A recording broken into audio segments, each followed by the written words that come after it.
I wasn't invited to the meeting where the company was saved, but I was the one who made the call that saved it. That fall, the leaves in Charlotte never quite turned. They just curled and browned like they were too tired for ceremony. I remember watching them from the conference room window because that's where I was the day the city grant came through. The Whitaker and Langston group was bleeding. The 2008 crash had gutted the housing market, and by the time my father's health began to decline, our company was holding more half-finished historical restorations than cash flow. My brother Chase had moved to New York by then, building something he called a brand ecosystem around urban futurism. He gave TED Talks and launched a podcast about smart cities that fizzled after 6 episodes. I, meanwhile, had been running a modest architectural firm in Boston focusing on sustainable restoration. Nothing flashy. But when the call came, Dad's in the hospital, the board's nervous, we're hemorrhaging clients, I didn't hesitate. I came home.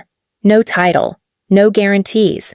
Just a stack of NDAs, a half-finished grant proposal, and the voice of our head of finance saying, "Thank God you're here, Avery." For 3 years, I rebuilt quietly. I renegotiated our contracts with the Preservation Societies, secured a federal revitalization grant, and pushed the city to back our culturally significant projects with tax support. The W&L that had been circling the drain was breathing again. Chase would visit now and then, take a few photos for his social media, shake hands at groundbreakings. He was always introduced as Samuel Whitaker's son. I was just Avery from operations. I told myself it didn't matter. What mattered was that we hadn't lost the historic district redevelopment. What mattered was that the board didn't dissolve the firm. And truthfully, I didn't want the spotlight. I just wanted the work to be done right. Still, sometimes when I stayed late in my father's office to finish budgeting reports, I'd pause at his desk. On the far right corner, nestled between 2 legal pads, sat a framed photo of me at 8 years old. I was wearing a hard hat 2 sizes too big. One hand clutching my father's thumb at a dusty job site. He'd always kept that photo there. I never asked why. One evening, about 2 years into my return, we hit a major milestone. The Jefferson Row project had finally passed inspection after months of delays. I stayed late with the team to send out final compliance reports and called the press team about a quiet write-up in the Charlotte Ledger. Nothing major, just something the community could see. The next morning, there was a press release. It quoted my father thanking the vision of our next generation and praised Chase for inspiring us to look forward, not back. There was no mention of my name. I reread the paragraph 3 times. It felt like my body was somewhere else entirely. Not angry, just floating. That week, we hosted a small investor dinner at the Columns, our family estate now rented for events. I came early to help set up. I was adjusting a framed rendering of our latest project when I looked over at the main table. The centerpiece had been replaced. Where my childhood photo once sat on my father's desk, now stood a glossy 11 and 14 of Chase shaking hands with the mayor at a tech conference. Smiling, confident, lit perfectly. I didn't say a word. I just excused myself and took a walk behind the garden. I leaned against the stone wall my great-grandfather once laid by hand and listened to the wind run through bare branches. And for the first time in years, I wondered if the work wasn't enough, what would be. It started with the parking spot, the one outside the downtown office building marked with a small white sign, reserved, C. Whitaker. I paused when I saw it. That spot had been empty for months. No one used it, not even visiting contractors. I still took the garage across the street like I always had. When I walked in, Chase was in the lobby shaking hands with someone from Langston Bank. He smiled like he'd been here all along. "Hey, sis," he said, clapping me on the shoulder like I was just another guest at the party. "You should have seen the light in Dad's eyes when I told him I was coming back full-time." That afternoon, the internal email went out, excited to announce that Chase Whitaker will be stepping in as Chief Innovation Officer. Innovation, a word that says everything and nothing. He moved fast. Within weeks, our office was filled with branding consultants, digital experience strategists, and young analysts who kept saying words like gamify the heritage experience. They pitched augmented reality walkthroughs of the Jefferson Row project, QR codes on bricks, a subscription newsletter called Living the Legacy. I asked for a private meeting. "I'm not against modernization," I said, But we built trust by honoring the past. We promised these communities respect, not spectacle. He smiled like I was being sentimental. You've been amazing with the groundwork, Avery. Seriously. But the city's moving forward. People want story, not just structure. When I brought it up to our father later, he patted my hand and said, "You're the stable one. Let your brother try. Let him try."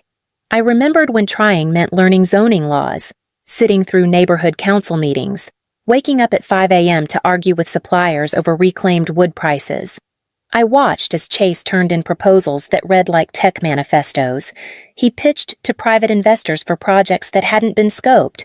He redirected funds from one restoration to sponsor a sleek video campaign called The New South Speaks, complete with drone footage and a soundtrack that sounded like a Levi's commercial. One afternoon, our finance director slipped into my office visibly uneasy. He signed off on a 6-figure production package, Avery. It wasn't even reviewed by the board. I sent a formal inquiry to Dad. No reply. 3 days later, I was removed from the email thread for investor correspondence. That Friday, I came in early. I went to the archives, the small project records room where we kept every permit, every meeting note, every community letter from the past decade. I pulled out the original grant proposal I'd written for the Franklin Theater renovation. The paper was soft at the edges. I could still see the ink mark where I'd bled my pen through in frustration after 3 straight revisions. It was the kind of document no one would ever frame, but it had held a company together. As I slid it back into the sleeve, something caught my eye on the upper shelf. A dusty stack of proposal folders labeled Deferred. Projects I'd fought for. Sites that had meaning, cultural, not commercial. I took one and opened it. The Henderson Library, a former Black literacy school turned community center. Chase had scrapped it last week, said it wasn't scalable. I sat on the floor with that file in my lap and asked myself quietly, when did doing the right thing start meaning so little? The invitation came in a soft cream envelope sealed with the company crest, Whitaker and Langston Founders Dinner, honoring the next generation. I already knew what it was. The dinner was held at the Columns, our family's historic estate, now used for board events and high-end fundraisers. I'd restored it myself, negotiated every window permit, chose the paint that matched the original 1894 finish, even rescued the rotting cornices with my own hands. And now I was to attend as a guest. When I arrived, Chase was already holding court beneath the chandelier, his tie slightly undone for effect. A branded banner hung behind him, Building the Future Whitaker Next. I froze at the phrase. No and Langston. Just Whitaker. Dinner was served under a tent of fairy lights. I was placed at a side table with retired board members and a few junior consultants. The main table where my father sat had an empty chair. For a moment, I thought it was mine. But just before speeches began, Chase walked up behind my father and took that seat. The photographer snapped a photo. And when they toasted to the new chapter, no one looked in my direction. The speech was short. My father stood slowly, voice thinner than I remembered, but clear. Tonight is about legacy, he said, and about the courage to look ahead. I built this company on tradition, but the future belongs to those who can reimagine it. He placed a hand on Chase's shoulder. This is the right hands now. Chase understands what's next. The crowd applauded. I didn't, because I was too busy replaying the phrasing in my head. The right hands. Later, as guests mingled, I slipped back into the main house. Into the room that used to be our father's study. Everything had been rearranged. The books I'd cataloged for the preservation fund had been boxed. My notes on the Lincoln Mill project were gone. And on the desk sat a sleek silver plaque, Chase Whitaker, Chief Innovation Officer. I opened the center drawer. My old project ledger was still there, creased, marked, held together by habit. But on top of it sat something else, the Jefferson Row plans rebranded with a new logo. WHTKR in bold all caps. A startup-style typeface. No heritage, no soul. I didn't cry. I didn't speak. I just placed the old Franklin Theater proposal creased edges and all on top of the WHTKR folder, and I closed the drawer. I left before dessert. No one noticed. And as I walked past the reflecting pool in the back courtyard, I paused for just a second. The surface was still. The lights from inside flickered across it. For a moment, it looked like fire trapped under glass. I thought of something my grandfather used to say. If you're not at the table, make sure you know who said it. That night, I wasn't at the table, but I knew exactly who had built it. 3 weeks after the dinner, I got a call from Marisol, a city planner I used to work with back when we were fighting to save Henderson Library. "I thought you left," she said, her voice low, "but I figured you should know. We're being bombarded with rezoning requests tied to your family name." I didn't respond right away. She continued, "It's that smart city parcel on East 6th. They're trying to rush it through council approval, but none of the community orgs have signed off." I closed my laptop. The last time I'd seen that site proposal, it was still conceptual. Historic textile district, high foot traffic, fragile zoning, and deeply, deeply protected. By the end of the month, my inbox was full of auto-forwarded threads, lawsuits, protests, anonymous leaks from staffers who were quitting mid-project. One subject line read simply, "WHTKR accused of misleading investors." I never opened them. I didn't need to, because I knew exactly where the cracks would appear. Chase had taken what we built stable, meticulous, painful, and turned it into a pitch deck. He'd promised impact studies before breaking ground, lied about permits, pulled in venture capital from out-of-state tech firms that thought revitalization meant putting a touchscreen kiosk next to a bronze plaque, and now it was unraveling. The city council froze the East 6th project. The mayor distanced herself in a statement. Former clients pulled out of the downtown renovations entirely. The worst came in the form of a photo. A friend texted it to me, no caption. Just an image taken outside the columns on a Thursday afternoon. Empty parking lot, overgrown hedges, a faded banner half unhooked from the gate flapping sideways in the wind. No people, no lights, just a name slowly being reclaimed by weather. My father had a minor stroke the day the council vote went public. Chase flew to Denver to meet with backers. I stayed home, not because I didn't care, but because I understood something no one else in that family ever seemed to learn. When a house collapses, you don't run back inside just because you helped build it. That weekend, I drove past the columns one last time. I didn't go in. I just parked across the street and watched as a cleaning crew loaded remnants into a van, centerpieces, folding chairs, unused signage. Then I saw her. Clarice, the groundskeeper's wife, who'd been there since I was a child. She was pulling weeds at the front gate, her back to me. I almost rolled down the window, almost called her name. But I didn't, because I didn't want to hear the question in her voice. Where were you when it all fell apart? That night, I sat at my kitchen table with the proposal folder from Henderson Library. I hadn't opened it in over a year. Inside was a copy of a community letter signed by 32 families asking for our help. It had coffee stains across the margins, my notes in pencil. The edges curled from heat exposure left too close to the radiator, probably during one long night. It was without exaggeration the best thing we never got to do. So I picked up the phone. Not to call my father, not Chase, but someone else, someone who still believed in what restoration meant. And the next morning I sent a package. No return address, no note. Just 3 things: a copy of the original Henderson proposal, a flash drive with my full audit of Chase's zoning violations. A single line handwritten in blue ink legacy isn't what you say you're building. It's what survives when your name fades. 6 months later, the old Henderson Library opened its doors again.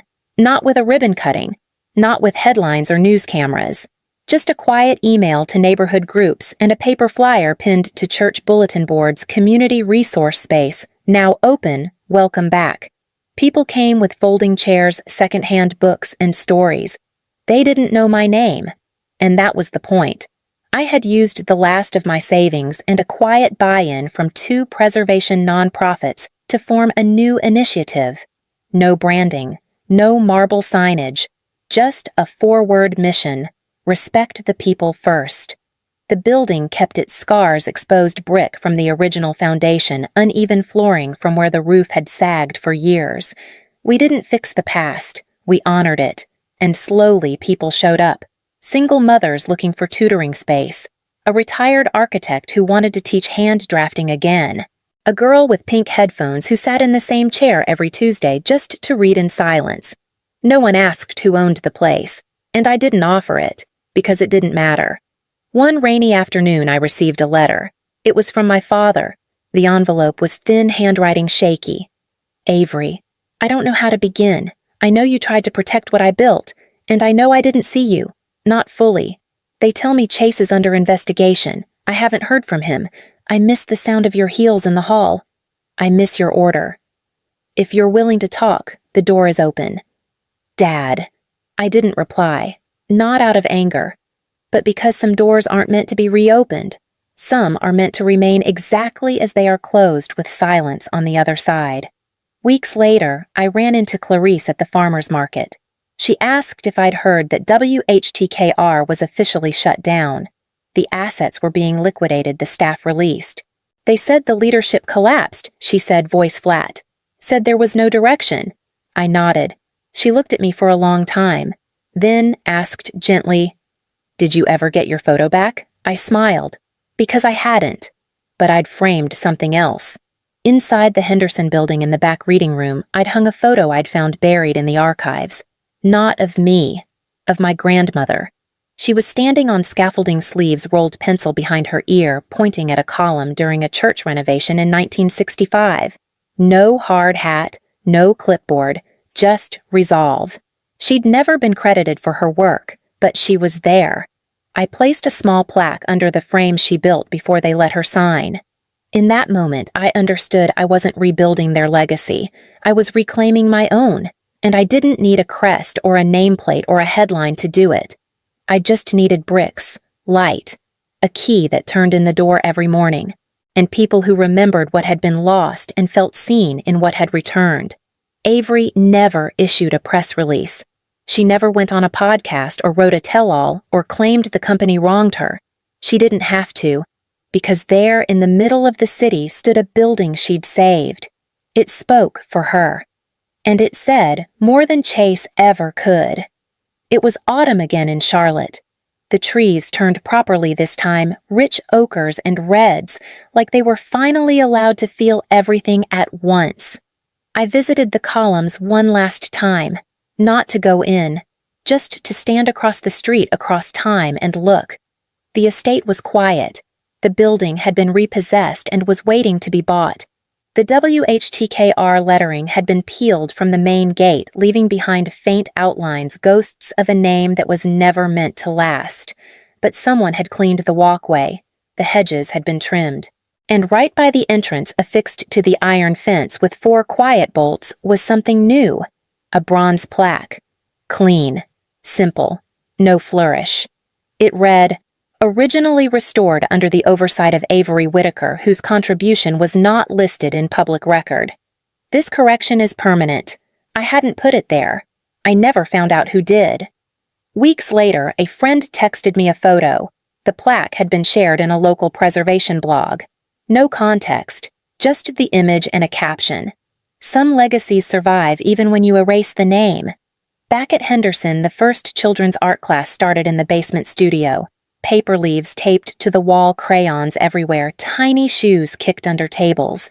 I stood in the hallway as they painted. One girl asked if she could use the color gold for the roof, even though the real one was black. I told her she could. She smiled like it was the first time anyone had said yes. I stayed a while longer that day. Before I left, I walked to the back room where my grandmother's photo still hung. I reached out and straightened the frame just slightly. Then I turned off the lights, locked the door, and stepped outside. No press followed. No interviews came. But the building stayed lit, the key stayed warm, and the truth stayed in place. I didn't leave a note, didn't file a trademark, didn't correct the record in print. I didn't need to. Because the legacy didn't need to be loud, it just needed to be real. If your name was never on the wall, but your hands built the house, just leave a single mark below.